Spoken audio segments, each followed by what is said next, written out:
Good evening, everyone, and welcome to the Briancrombie Radio Hour on Saga 960. I want to introduce you tonight to an interesting young lady. Shannon Tebb is her name. She is a boutique dating expert, matchmaker. She runs something called Shanny in the city. She gives great dating advice. She's written numerous different articles that we're going to talk a little bit about.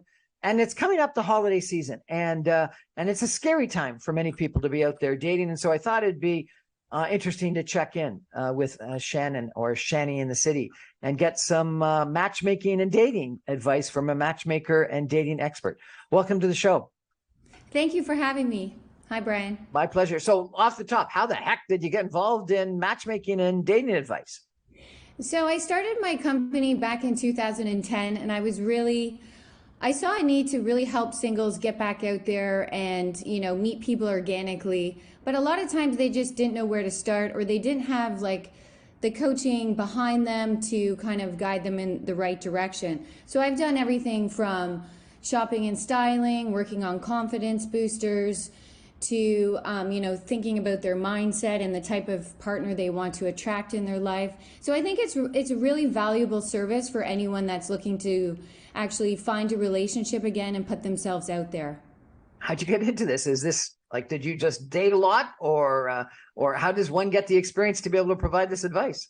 So back in university, I was kind of the go-to girl for dating advice. I grew up with a single mom, so she had a lot of dates as well. And I was able to see kind of the relationship dynamics and what worked and what didn't.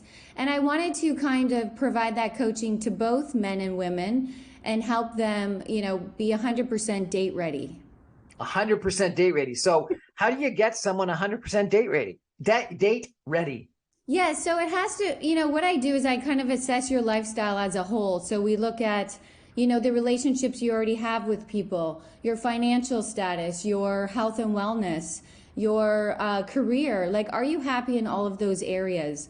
As far as health and wellness, do you want to lose a bit of weight? Do you want to revamp your image? Like, are you feeling your best? And I find once you're feeling your best and you're 100% date ready and you're happy with everything in your life, that's when you're going to attract your best partner. So it sounds like you're a personal coach as well then.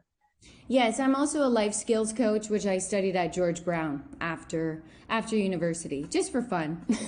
But I love the program. Okay, so give me some suggestions. So number one, you think I should lose some weight. I mean, you think somebody should lose No. It's not about telling people to lose weight. It's about asking them, are you happy with your current health status? If the answer is no, then definitely I feel like health and wellness and making your body strong and beautiful no matter what size you are is really important. I mean, everyone's attracted to different body types, ethnicities. So it's not about changing yourself. It's about enhancing your beauty and making sure that you feel like you're your best version of you. Okay. Some people say they give, dressing advice, outfit advice, go clothing shopping with people. Is that something you do? Yeah, so I've taken mostly the guys. Sometimes they need help kind of revamping their image. So I did a shopping session a few years back, and it was just a beautiful experience. He ended up wearing the clothes that we had purchased for him out of the store. He's like, "Can I just wear these home?" And like his confidence went from like a 5 to a 10 plus. He felt great. He felt amazing. Just based on the clothing that the guy was wearing. Yeah, just based on like, seeing himself in a different type of wardrobe, it boosted his confidence. It made him feel, more attractive, more stylish. Like he left there feeling really empowered and excited because, it's almost like look good, feel good, right? So when we also like put on a blazer or, we get dressed up for a function, we're going to kind of do our best versus being in jogging pants, right? You got to put on a blazer. I'll go get my blazer for the next session. I apologize. Okay, what about talking? How to talk? Yeah, so date conversation is very important. So I coach a lot around building authentic connections. So it's less about the interview on the date and those regular kind of boring interview questions that people ask all the time. It's more about storytelling. It's more about sharing perspectives. It's more about connecting with your date. So when you leave that first date, there has to be some level of curiosity about your date. You have to want them wanting to learn more about you, if that makes sense. Yeah, that's interesting. Let's delve onto that a bit. So you're saying that people too often just have interview questions, and you're saying that you got to change those. Like, what are they? Like, why'd you get divorced, or what are you looking for? What are the top 10 things you want? What's the bucket list? And you got to move away from that to what you call storytelling. What's the difference? Like sharing stories, sharing about what you've been up to, what your passions are, what you're interested in. What are your opinions about things happening in the world? Like, you want to connect on a mental level, not just a physical one. And there also has to be an emotional connection. So when we connect with another human being emotionally, we share feelings, we're open, we're vulnerable. And I'm teaching more people to be like that daily. And they're actually having better dates that show up for them because that sounds like great advice just for regular day in and day out life. Be authentic. Exactly. Have authentic conversations, make authentic connections. Yeah, even in your work environment, even with family and friends. Okay, so authentic connections is about storytelling, being vulnerable, telling people what you think about is going on in your life and in the world. Is that correct? Well, I think being authentic is, talking about, some of the challenges you've had in life. Like, not too much heavy conversation, but you also don't want to go in there just bragging about your education and your career. You want to show some level of humanity that this person can, also, adapt to, and can say, yeah, I understand that too. That was a tough time for me. And I find when people share their emotions and their feelings about things, it just creates a stronger bond. You said that love is a choice. It comes with being vulnerable, speaking from the heart. Do you believe that? Yes, I really believe a lot of people are in their head a lot. And what I teach people is to speak from the heart. So share feeling words. Share, times, happy moments. What brings you joy? What lights you up? That's what people want to know about, not about your resume. It's more about connecting human to human. And can I be best friends with this person? Can I trust them? Will we have a similar lifestyle together? Do we like to do the same things? Will we share? Do we wake up in the morning and want to go for a hike together? So these are things you learn about on the first date. Sounds like you give a lot of advice to people before you start matchmaking them. Well, some people that come to me, if they've been single for many years, maybe some have never had a relationship. So rather than throwing them into matchmaking, I like to start with some coaching practices. Also, people that have been married for 25 years, they're new to the dating scene. They don't know where to start. What does dating entail? What are the do's and the don'ts? How do I even message people? The texting component, do I say too much? What's the format here? So really, I teach people just to kind of lead from the heart, and if you want to text someone, text them. Don't wait 3 days. Don't play these games. There's no rules when it comes to dating. It's really about following your heart. It's really about following your heart. Sounds good advice to me. We're going to take a break for some messages and come back in just 2 minutes with Shannon and her website, her Instagram, her service called Shanny in the City, where she is a matchmaker and a dating coach. We're going to take a break. Back in 2.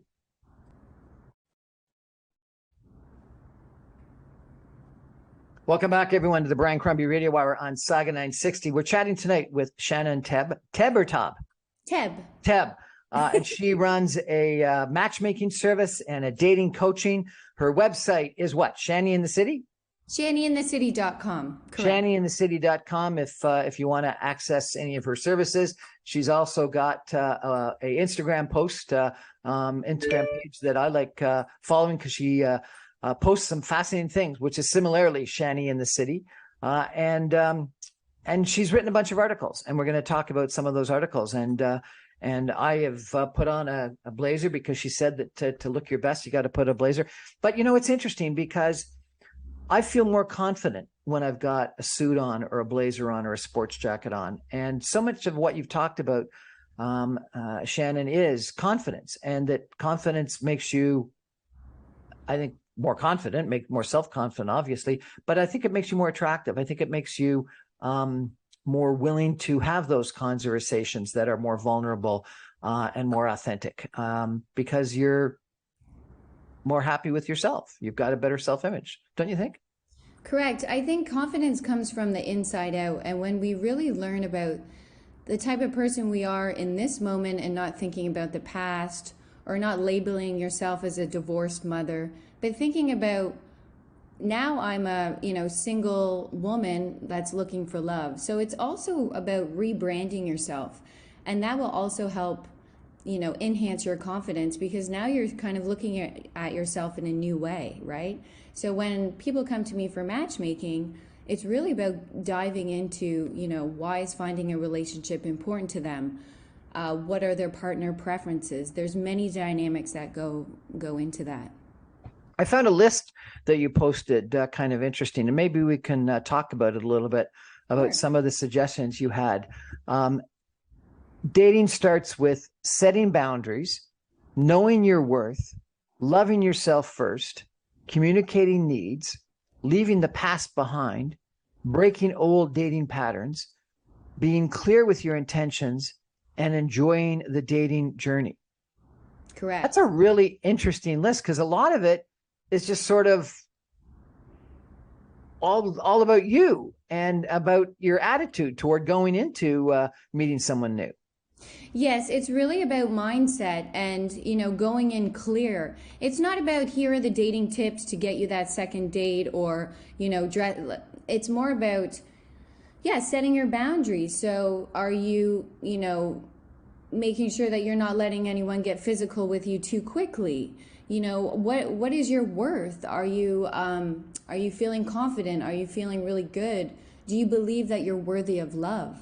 Right? And loving yourself first. I know it always sounds cliche, like in order to really love yourself and attract somebody, like you have to love yourself first before you can really attract your best partner. And I really firmly believe that. You got to love yourself first, really. Exactly. Yes, because and also to give love to others. So if you're not sharing your love or if you're not good in the relationships you already have with friends, family, even coworkers, how do you expect to show up good in that romantic relationship? So really it's a journey of being more vulnerable, of being able to open your heart to someone and release that armor. There's a lot of people I coach that come to me and they have this like armor over their heart, and I can feel it during our meetings. And what I want to do is kind of break that shell open so that they are feeling their best and they are becoming a natural attractor. How do you do this? Do you sit down? Like it sounds like you're almost a psychiatrist. What are you doing? You got people on a couch and you're chatting with them, or this is just a conversation on the telephone, or do you get together with them? And is it as a one session, or it sounds like this could be a year-long process.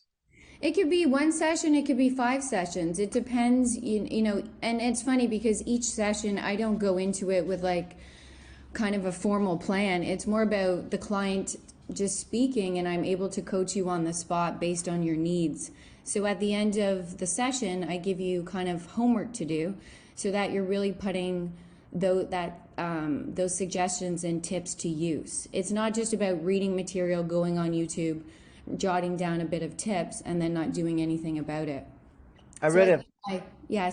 So I think by having an accountability coach, or me, like a dating coach in your life, it really helps you be more intentional with, how you're putting yourself out there. I read this interesting article that you had in the Globe and Mail about being a wingwoman. What's a wingwoman?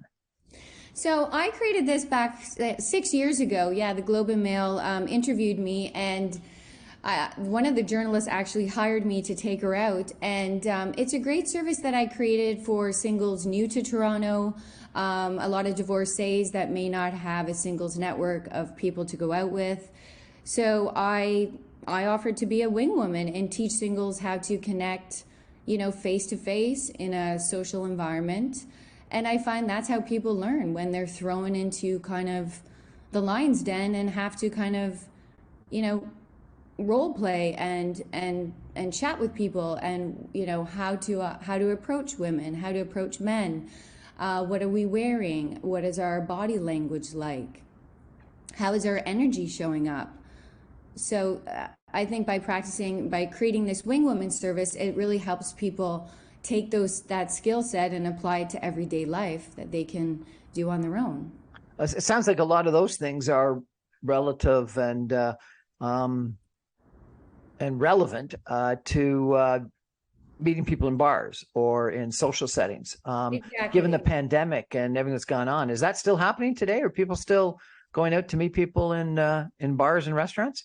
Well, what I saw after, post COVID is that a lot of people were coming to me for coaching for, how do I interact again? I've kind of lost my social skills.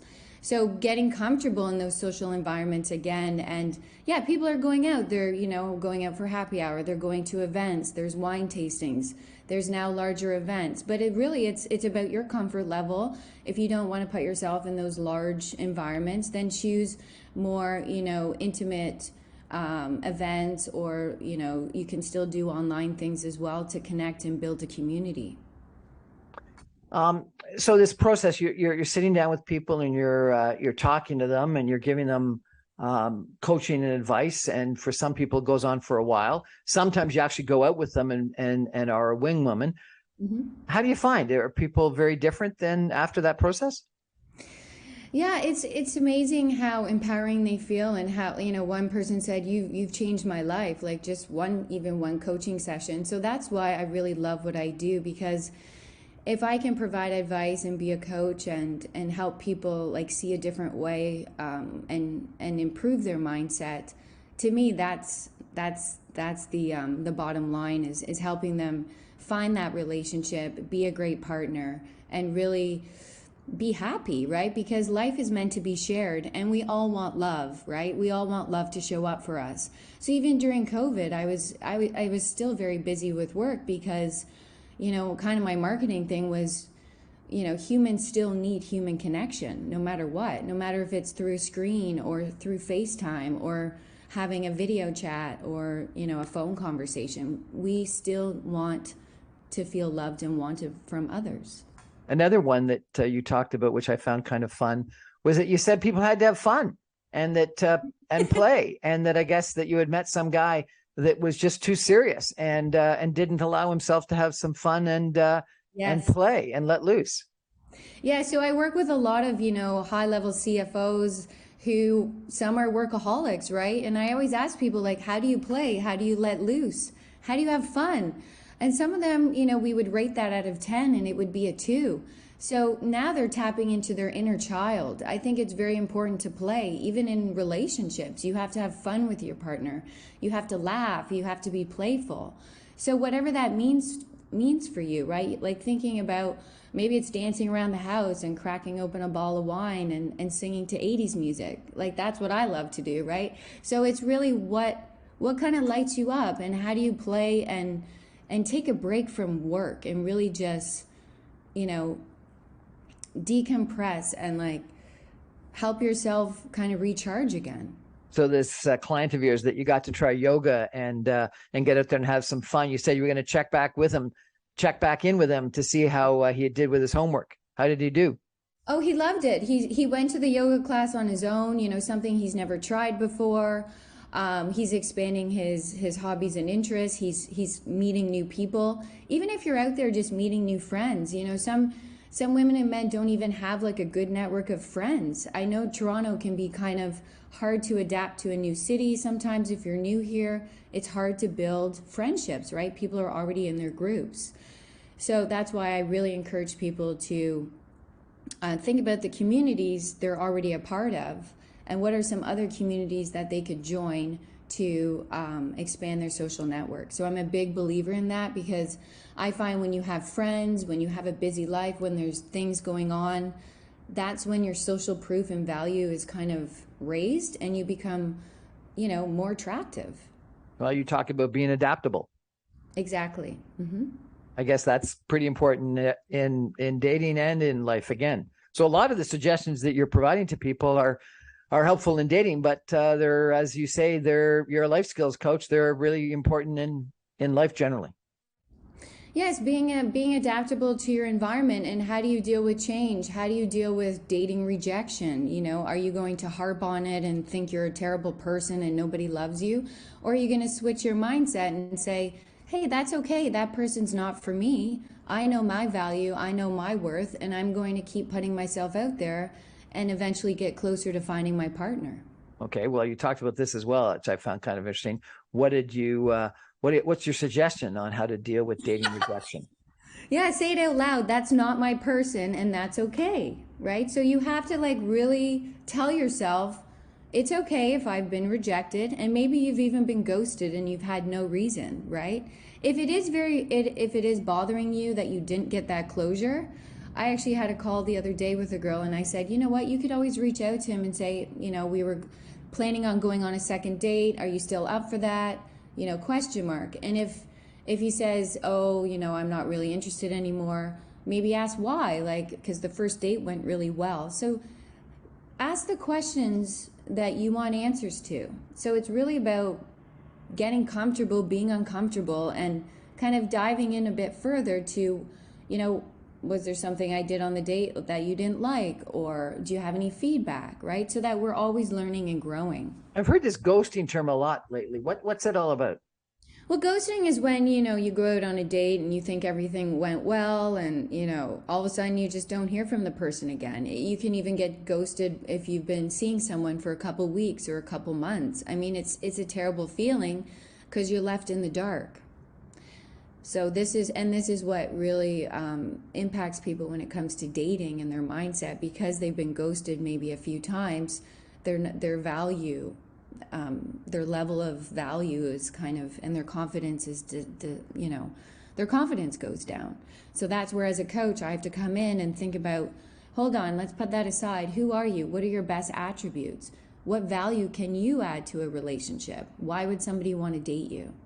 We're chatting tonight with Shannon Tebb. She is Shanny in the city. She's a dating expert and a matchmaker and a life coach. We're going to take a break for some messages and come back more with Shannon in just 2 minutes. Stay with us, everybody.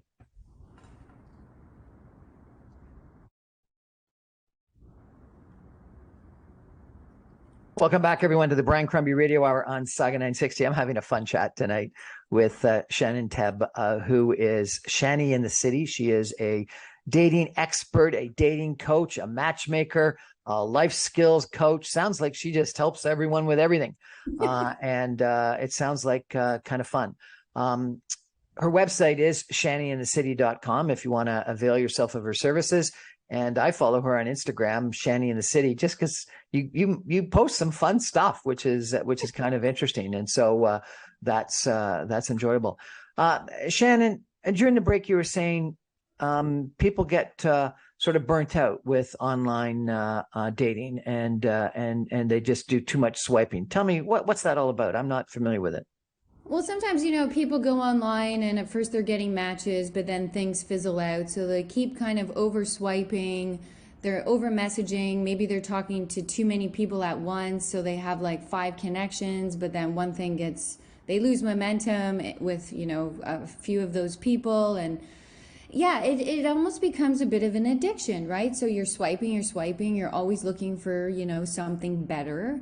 It's like going to I always like to describe online dating like going to an ice cream store and there's like 20 flavors in front of you, and you break it down to like 10 and then 5, but those 5 could have been really great matches for you, but now you're only at break it down to 2. So you're kind of prejudging someone based on their photos, right? Are they slim enough? Are they tall enough? Are they pretty enough, right? When really you have to read the bio, you have to think about what you like from the profile, and give those people that are kind of, not 100%, maybe maybes, give them an opportunity as well.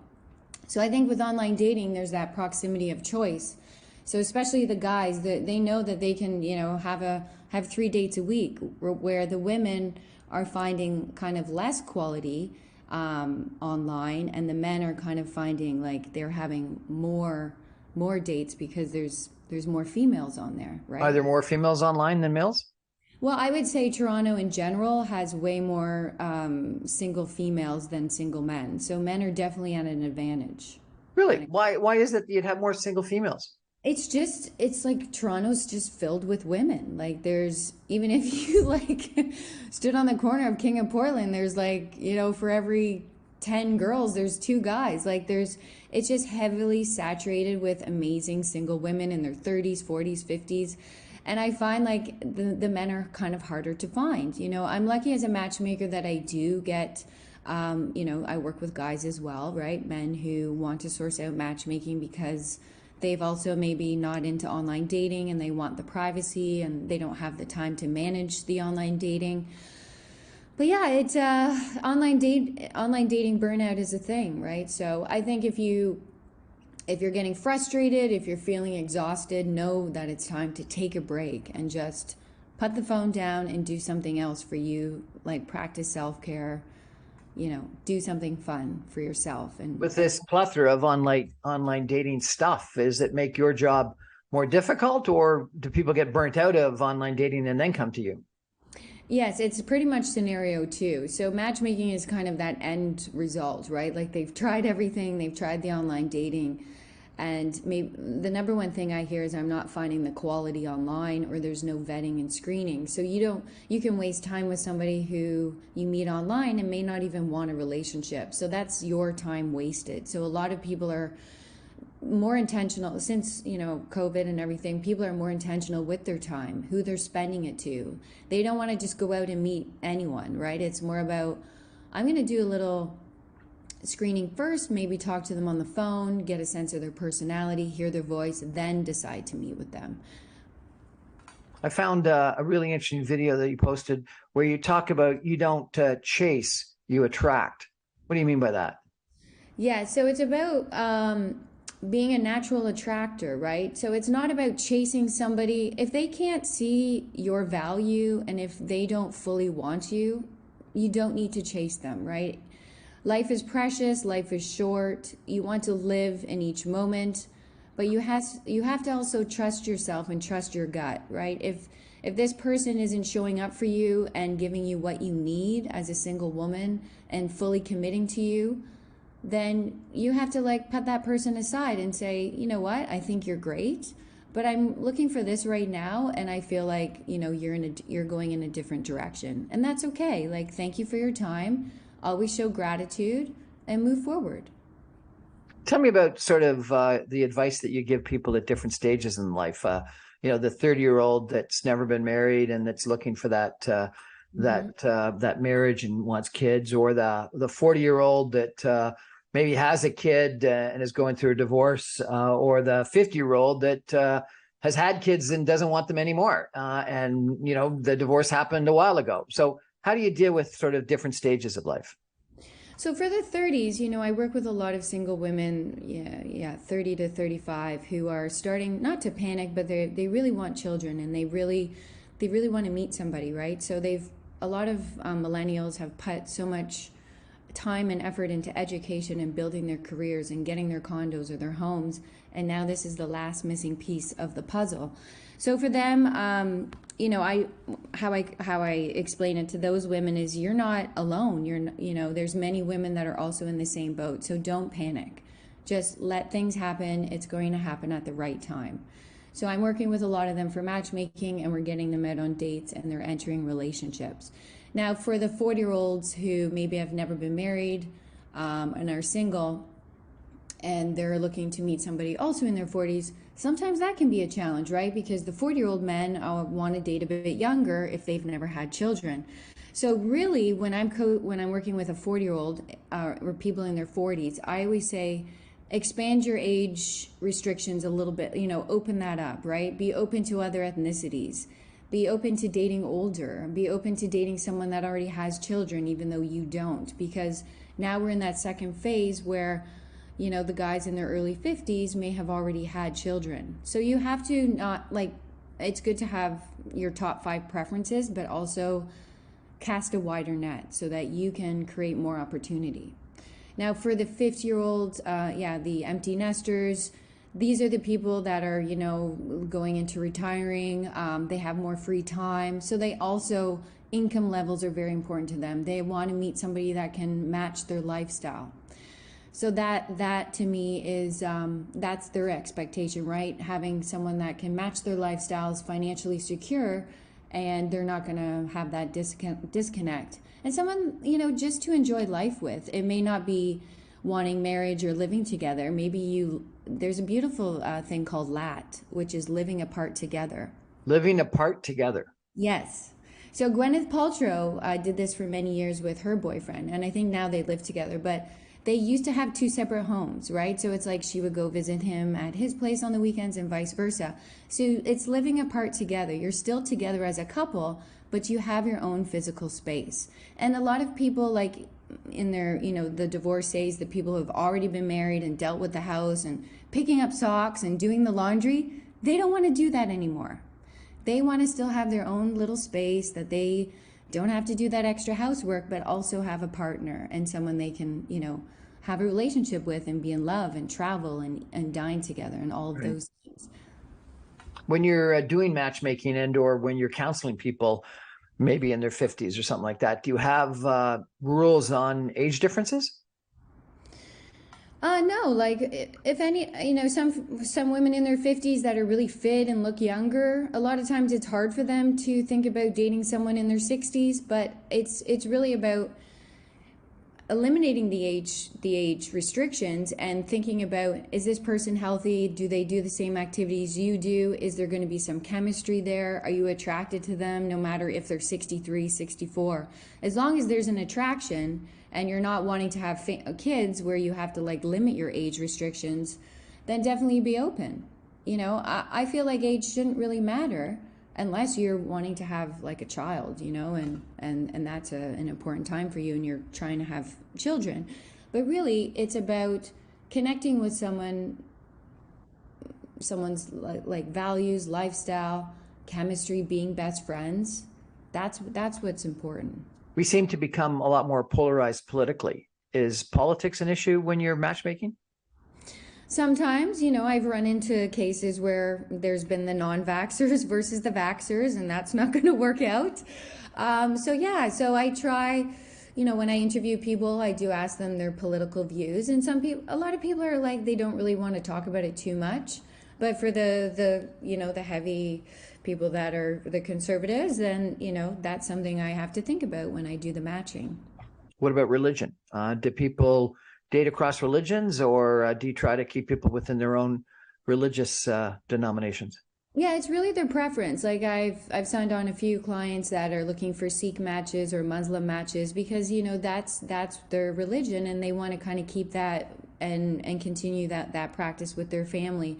So everybody has a certain set of preferences when they come to a matchmaker. It is more specific and more fine tweaked. So that just means that I have to provide matches for that religion or that ethnicity or that marital status. Do you think most people are open to dating other races, other ethnicities, other religions, or are people pretty no, I want to date a white Protestant something or other? Yeah, I mean, sometimes I do face, a lot of Caucasian women want Caucasian men or Caucasian men want Caucasian women. So the thing is, I have to remind them is that we live in Toronto, which is a very multicultural city filled with beautiful ethnicities. Like, don't limit yourself.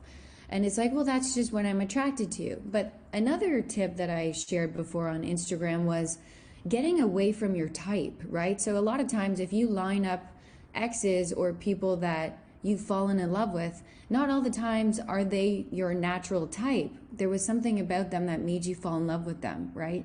It may not be like a cookie cutter version of your type. So really it's about stepping away from our types and being open to new types and being open to other ethnicities and cultures and heights and, even general backgrounds. It's more about the connection you have mentally, emotionally, the chemistry's there. So you can look at someone's photo and not feel an immediate attraction, but everything else can kind of be aligned on paper. So if that happens, I suggest meeting the person in person so that you can get a sense of their energy, mannerisms, personality, and learn more about them. And do you suggest, coffee dates, drinks, meals, going to the opera? Well, I don't. Okay, so I had a call a couple days ago with someone that had met someone online, and the guy wanted her to go on a walking date, and she's like, Shanny, I just didn't feel like it was a good date because, it wasn't sexy. And I said, I get that. Like a walking date is kind of boring. It's not going to be. It's almost like you're in friendship mode, right? And you're just getting to know each other. Same with coffee. Coffee can be an interview. Coffee is cheap, right? And I understand it's, we're going through inflation and all of that, but you don't have to commit to a full dinner. You can start with a drink, and then slowly, it's called like stacking, where if the date's going well, you can order Stacking. appetizers. Yeah, where you slowly stack the date. I know I researched this the other day, and I was like, oh, I like this, because so many times we think, oh, we have to do a full dinner, we have to take her to the best restaurant, and then guys are complaining they're spending $200 on a dinner that they may never see the girl again. And I understand that sucks, right? Like, you're putting money into this. So rather than fully committing to this elaborate dinner or taking her to like a theater show or something that's expensive, start slow. Like, do the stacking, have a drink, maybe go for dessert, maybe go ice skating, then have lunch. So pairing an activity date is fun too, with like a bite after, having a snack or going for lunch. In 2022, guys still pay? I think, okay, this is what I think. If the gentleman's asking you out on a date and says, do you want to have dinner? Do you want to do this? Yes, he should pay the first date. But it's also nice for a woman to kind of go to pull out her purse and pretend she's contributing. And the guy can say, no, I got it. It's on me. And then she can say, okay, well, if we grab like an after dinner drink, I'll grab that for us. And actually, I coached a client on this last week, and she said she did all of that stuff. She offered to even buy the after dinner drinks, and he was still like, no, I got it. So he paid for the dinner, he paid for the drinks, he made her feel like a lady, and she had a really good date. And now they're continuing to see one another, and they're in a relationship. So, because she didn't know, she's like, Shanny, what's the protocol? Like, do I pay half? Like, so we had a chat about that. Do you still open doors, car doors, restaurant doors? Do you hold back the chair? What are the chivalry norms today? Yes, I think chivalry is coming back. I don't think it's fully dead. And, the millennials are the ones kind of that need to learn those chivalry skills, because they weren't really taught that. People in their 40s and 50s have those kind of old school ways where they know to hold the door open or pull out the chair. But yeah, women still want to like have their coat put on, or when you're walking down the street, the woman's on the inside of the street versus the outside. So she feels more protected, right? It's not about making a woman feel like she's lower than a man, but women still want to feel like they're being protected and taken care of in a way, right? So it's nice to feel like they're with a man and not just a friend. What are your rules on intimacy, kiss, sex, etc.? So for sex, I would say you want to go out on at least 5 dates. So 5 dates could be a month, right? It could be a month and a half. It could be 2 months. It's really, what's your value system, right? I find sometimes when sex starts and happens too early, it could just be it could be a connection based, just on sex, right? And nothing else.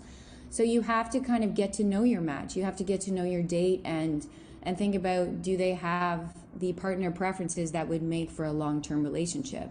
A lot of times people go out on dates, they start drinking, things get hot and heavy, and the next thing you know, they hook up quickly.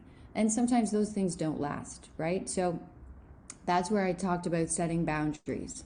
If a guy's like, come back to my house, no, your boundary is, thank you for dinner, I'm going to head home now. That was a great date. Those are your boundaries. But then I've also heard some females are disappointed if the man doesn't try. Well, there has to be a level of flirtation. So sometimes women may think, I don't know if the guy's into me, or vice versa. So you can flirt on your date. You can touch their arm. You can, put your head on their shoulder, touch their leg if that's appropriate, walk down the street and hold their hand. But it doesn't have to be like a full makeout session, like in a public place. But yeah, definitely if there's chemistry, you can lean in and give her a kiss at the end of the night, or maybe it's the second date. You have to assess her nonverbal communication, see how, see if she's into you, and like through her body language, right? Sounds like you've got an interesting job. You know what? I love it. It's every day is different, and every person I work with has a different story. Fantastic. We're going to take a break, a final break, and come back with some concluding comments with Shannon Tebb of Shanny in the City, shannyinthecity.com in just 2 minutes. Stay with us, everybody. This is kind of fun.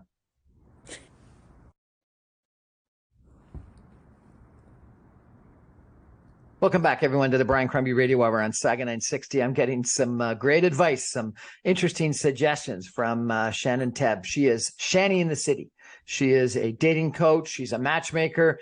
She's also a life coach, because a lot of suggestions she's made are pretty applicable to everything in life, not just to dating. And it's kind of fun that she's made so many suggestions that I think is applicable to all of us, whether we're dating or not. Shannon, you had one video that had over 500,000 views, and it was really interesting because it is all about, knowing how someone's into you. Tell me a little bit about this video, if you could. Yeah, so 7 signs if someone's into you. So they flirt with you in a good way, right? They remember the small details. So they pay attention to what's going on in your life. A lot of times if you're in the same room, they stare at you across the room, you feel their eyes on you.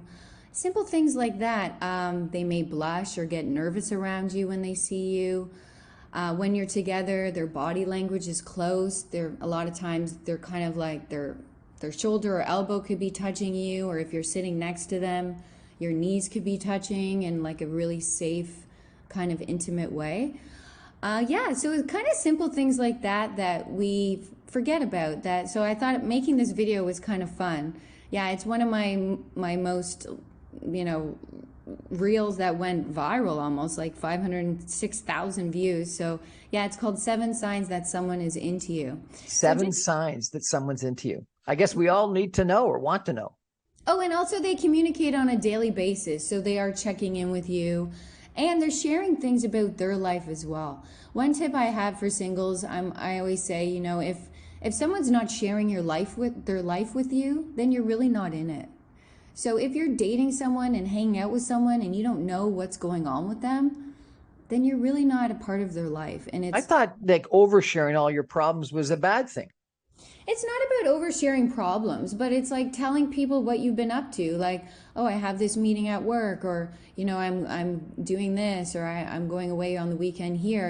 It's sharing things that are going on with your life, so that you feel like you're kind of a part of it. You don't have to dig into like the somber stuff, but also you want to talk about, if you had a bad meeting at work, and how can that person kind of support you.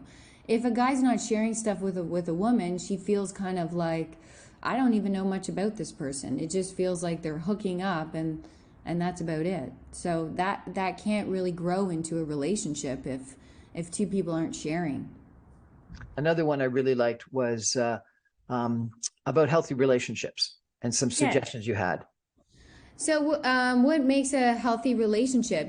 Being best friends, communicating when problems arise, laughing together, having that passion, being able to trust one another, and not, and support one another, being fully committed, having adventures together. All of those things create a healthy relationship. But also when you're in that healthy relationship, it's about maintaining all of that. So when problems arise, communicating when they come up, being committed to spending quality time with your woman or in your relationship, and putting that time aside together where you can book those weekend getaways or a spa day where you can disconnect from work and even disconnect from the children. A lot of times married couples lose those date nights because they're so focused on the family and the work, and I get that, and I know how busy that can be. But it's so important for couples and people in relationships to book those date nights and get out and have quality time together. Last question. Holiday season is coming up. Lots of people, want to have relationships during the holiday season, but it sort of heightens the importance because it's family, it's Christmas, it's New Year's and stuff like that. Mm-hmm. Any special suggestions for dating in the holiday season? Well, a while ago, too, I wrote a blog called Single Bells in the City for Eligible magazine way back. And if you are single, plan ahead. So maybe you take yourself away on a beautiful vacation for New Year, so you're not sitting in the city stuck alone feeling miserable.